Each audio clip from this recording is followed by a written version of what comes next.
Сәлем достар, сіздермен Жансұлу, менің каналыма қош келдіңіздер. Бүгін осылай беті жылтырап, дәмі бір жасағаннан керемет болып шығатын пахлаваның рецептін ұсынамын.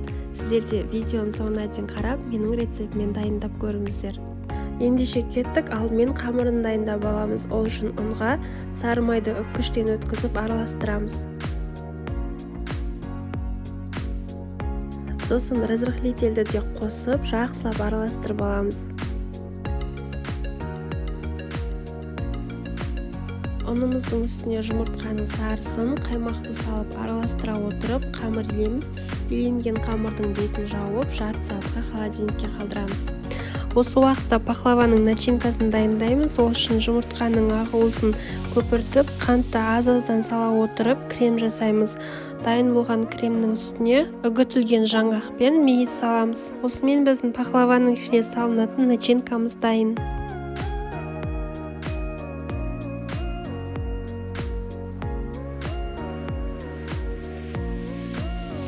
Енді холодильникте жарты сағат тынып тұрған қамырды алып, бірдей 3 бөлікке бөлеміз. Біздің пахлава 3 слойдан тұрады. Оның ортаңғы қамырын осылай жайып, 150 градуста беті қызарғанша пісіріп аламыз. Қалған екі қамырымызды бірдей көлемде етіп пергамент қағазына жаямыз. Алдын ала дайындап қойған начинканы тең 2 бөлікке бөліп, бірінші бөлігін жайылған қамырдың үстіне жағып, оның үстінен піскен тестаны орналастырамыз.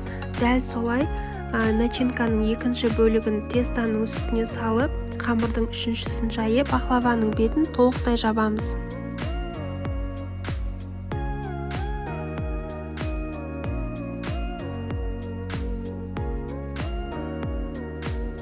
Әдемі көріну үшін пахлаваның шетін видеода мен көрсеткендей етіп орап шықсаңыздар болады.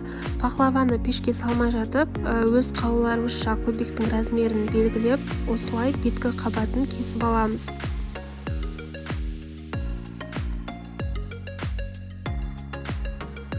Пахлаваның бетіне жұмыртқаны жағып, үстіне жаңғақтарды орналастырамыз.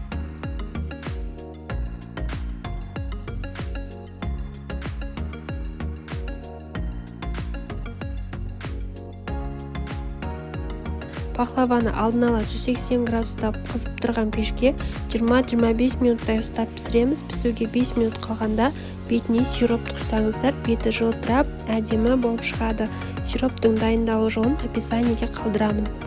Осымен біздің пахлавамыз дайын, дәмі өте керемет болып шығады. Жасауға кеңес беремін. Сіздерге ұнайды деген ойдамын. Сіздер де жасап, отбасыларыңызды қуантыңыздар. Видеоның соңына дейін қарағандарыңызға рахмет. Сіздермен болған Жансұлу. Келесі кездескенше.